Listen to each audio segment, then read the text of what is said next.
I'm Nick Willoughby. I'm here as a bodybuilder. I've been bodybuilding for about 3.5 years now. It started after I played professional baseball overseas. I'd come back, wasn't sure where I was going to go with my athletic career.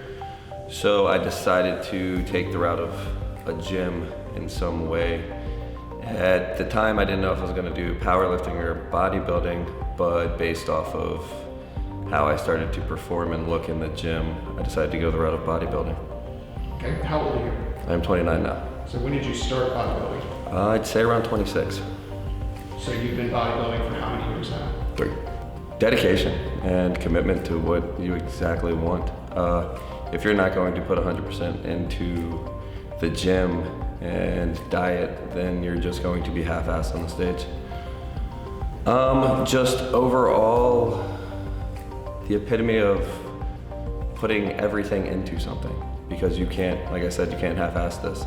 If you don't put all of the work and time into it, then you won't achieve anything beyond a basic bodybuilding career. You can't go very far with it. I've played baseball since I was 3 years old, so it was 23 years till I stopped.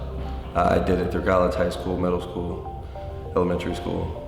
I would say I lost some of the passion for the game based off of politics. I was getting a little bit older. I was overseas still. I didn't find a way to achieve exactly what I wanted to with the time I had left, so I decided to take another route. Well, bodybuilding was the only thing I did consider. When I was 20, I tore my rotator cuff in my labrum, and I had to lift. And my second passion ended up being lifting. It wasn't bodybuilding, because you can't bodybuild and play baseball simultaneously. But I loved lifting. I loved lifting heavy. I loved what lifting could do to your body. And because I had torn my rotator and my labrum, I had to be in the gym to keep them strong enough to play baseball. So I kind of fell in love with the whole atmosphere of a gym. I was 170 pounds lean. I probably had very minimal body fat, maybe 5-8%. No muscle structure. If you know who Tim Lincecum is, I kind of look like Tim Lincecum. So I was just scrawny. Right now I'm 230. I weighed 212 on stage a couple days ago. I normally will sit around 240 off season. When I bulk, I'm gonna go for 270 this time. Oh, abnormal, I would say is the best word for it. It's anywhere from 5 to 8 meals a day. If I'm not hitting my calorie goals with those meals, I add supplemental food to hit calorie goals. It's anywhere from 5,000 calories to somewhere around 8,000 calories at the peak of a bulk. So it's just constant food. You always feel full. It's hard to push. Sometimes food becomes bland and unenjoyable, but to get to the goal, you have to end up sticking with it. The meal prep, yes, I meal prep. Breakfast, I won't meal prep. The next 5 or 6 meals I will, because I don't like heating up eggs. Most of the time for breakfast, during a bulk, it's around 10 egg whites and 2 whole eggs, and about 1.5 cups of oatmeal, maybe some fruit, maybe another source of protein like a bacon or a sausage.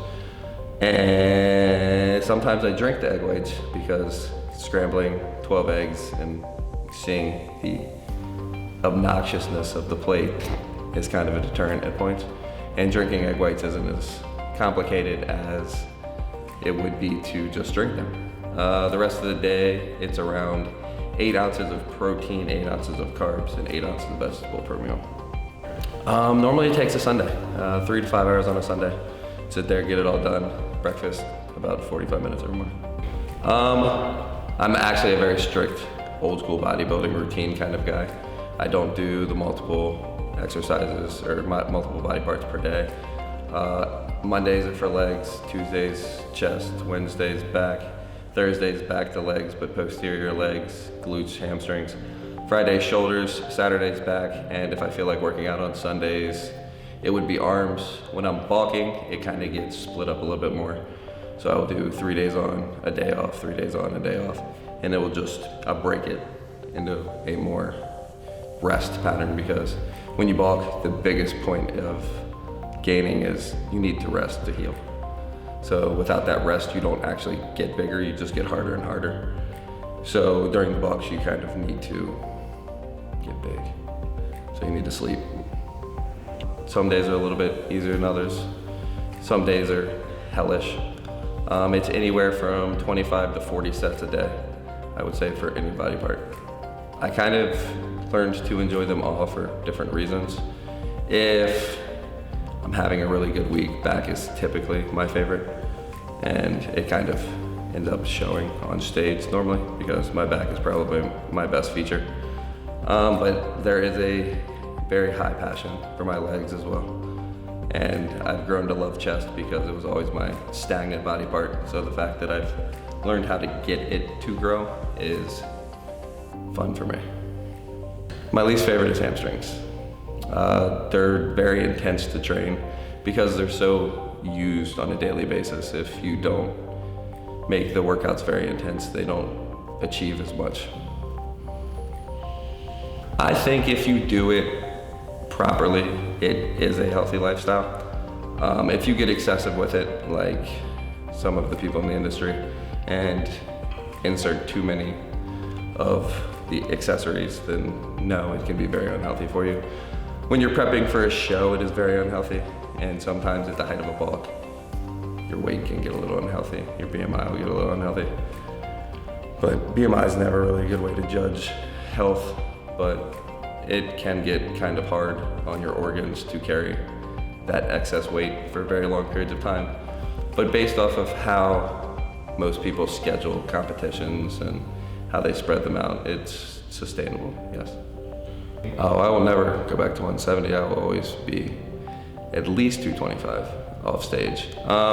Competing wise, I would say I'll do it as long as I can and can actually keep my head about myself while I compete, because during the prep for the shows, you get kind of off kilter slightly based off of the rigorous diet and the rigorous supplement you take. But as long as I can manage myself, I will keep doing it as long as I can, and as long as my body lets me. The emotions, they get kind of erratic. You get hungry, hangry. Testosterone levels are a little wacky at points, so it's hard to manage. My favorite cheat meal is anytime I actually get the cheat meal. My coach normally dictates what my cheat meals are or aren't, especially during prep. When I'm off prep, I kind of throw random things in that fit the diet. But if I had a strict cheat meal, I would say that a hamburger or cheeseburger would be the way to go for me. After my show, the first place I went was Five Guys and ate 2 cheeseburgers. So I guess if that's anything to say, it would be cheeseburgers. Well, this prep, I started 3 days before New Year's, and the first cheat meal I got was when I got here on February 19th. So I didn't really get any cheat meals. And then the first cheat meal, I was told to eat a steak. So the second cheat meal, I was told to also eat a steak and a potato. So all of my cheat meals during prep were dictated. The first cheat meal I got was after my show. Well, I've done 2 shows. The first show I tried to do by myself, but I wasn't experienced enough, and I let my ego go a little bit too long. So I hired a coach late, and I looked like trash on stage, in my opinion. So this time I gave him the full reins. He actually helped me during the first show, but I didn't let him have full control. This time I completely gave him all of what I had. I gave him 100% of my diet, 100% of my workouts. I found it easier to adhere to somebody else telling me what to do than trying to force myself to do something. It is kind of what I preach to my own clients when I train them. It's much simpler to do 20 reps of something you don't want to do when somebody else tells you to do it, because if you're telling yourself to do 20 reps and you get to 15 and you're fully exhausted, you have a tendency to quit. If in the back of your mind you tell yourself that your coach told you to do it, those last 5 reps become obtainable. So it made a line for me that I could surpass and not quit. So I never quit because I had him to let down, and I never wanted to let him down. Well, my training isn't strictly bodybuilding. I train a lot of sports and athletes. I train speed and agility more so than I do bodybuilding. I'm starting to get more into bodybuilding, but it's a very knowledgeable and very particular sport. So I wanted to learn more before I started to get my own bodybuilding team. So now that I've learned a lot more about the bodybuilding sport, I will train bodybuilders too, but in my training programs, I train everyday people and athletes and a few bodybuilders, but I will get more into bodybuilding now. I've had a kid tell me that he could train with me once and thought he could last, and I made him throw up in the first 30 minutes. I've had people fall downstairs because they thought they could handle leg days, and I've pushed them a little bit. Other than that, I don't think anything too outrageous. No. It's hard to find clothes that fit me 365 days a year. When I am bulking, I wear a waist around a 33. Right now my waist is about a 26 or a 27. So jeans I have to have in 2 different sizes. Suits I would have to have in 2 different sizes. Shirts, normally I can get away with an extra large, they just get a little bit baggy. But my waist is very up and down, so it's very hard to find pants and fitted clothes that fit. But your baggy, everyday gym clothes, I wear the same ones.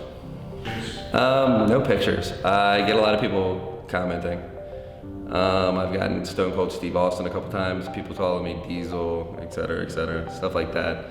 A little bit of chirping. A lot of people like to push their luck because they like seeing big guys and see how far you can kind of mess with them before they get annoyed. Kind of like you poke a bear, I guess. I guess it's natural, but no pictures as of yet. No, actually I'm a really patient person, to be honest with you. I just let it go. I listen to them talk and I just keep walking. There's nothing to get myself in legal trouble for. I'd rather stay on the side of the planet than the one in the cell. I've had friends come and go a lot more because it's like I came back to Maryland since I moved to Florida in May, and I've been in Maryland for 3 weeks now, and I've seen about 3 or 4 of my friends because during prep I can't eat with them, I can't lift with them, I can't really go out and do things with them because of how tired I am. So I'm kind of boring to most people. And I live in the gym, so a lot of people get annoyed with the fact that, hey, you want to go out? Hey, you want to go out? And then, no, I have something more important I need to do. So you lose a little friendship. Other than that, I don't really think you give up much, especially if it's something you are very passionate about. I'm actually part of a big bodybuilding team. They're called Alpha Zulu. My coach is Rod. We're actually live together every morning when I'm in Maryland from 9 to 11 o'clock. It's anywhere from 5 of us to 25, 30 of us. And we split up and we just get shit done.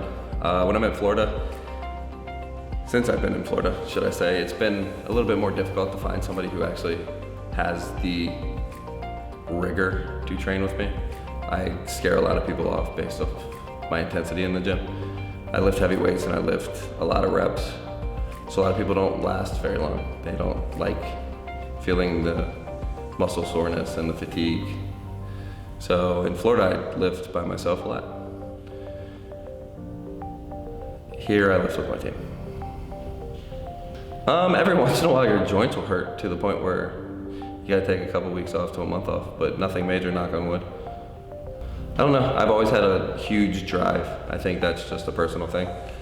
I struggled as a child with money, and my family struggled with money, so I've never wanted to go back. So I've always wanted to achieve and achieve and achieve. So at the end of the day, I do anything and everything I can do to keep moving forward. I don't ever want to go backwards. And same thing with bodybuilding. I won't stop doing it until I achieve what I want to achieve. As of right now, I want to beat Bumstead, who is the winner of the Olympia Classic Physique. And I want to be on stage next to him and have the chance to dethrone him. Plain and simple, that would be my goal. I mean, he's gonna keep getting better because that's who he is. But I feel like if I do my bulk right and do my prep for my junior USAs next year and step on that pro stage at a high quality with 18 more pounds of muscle, I have a shot to compete with anybody in the sport. To drop my ego and pride at the door and ask for help a lot sooner, because I would be a lot further along if I would have let my coach start earlier. I didn't need to do it all by myself. Never think you know everything in this sport, and never think that there's only one way to go about this sport. There is an old school and there is a new school. They both work and they're both successful. You have to find what works in this sport for you, not for somebody else, because everybody's diet can be slightly different. Some people hold carbs better than some people hold proteins better. Some people just do things a little bit different and it works for their body type. And you need to experiment and find out what that is for your body type. And the faster you can figure that out, the easier the road will be. I don't think anybody can do this. I think if you set your mind to it, you might be able to achieve some. I don't think everybody's meant for an Olympia stage. I think there's huge genetic factors. You see some people and they just have genetic features that aren't going to give them the look that's going to put them somewhere. And some people are better for powerlifting and some people are better for bodybuilding. So there is a huge genetic factor. But with all of that aside, I think that if you put your mind and your body to it and you make some sacrifices of what you're willing to do to get to the point you want to be, that you can achieve most of what you want. Maybe not everything, but you can damn sure look better than you look if you put your mind to it.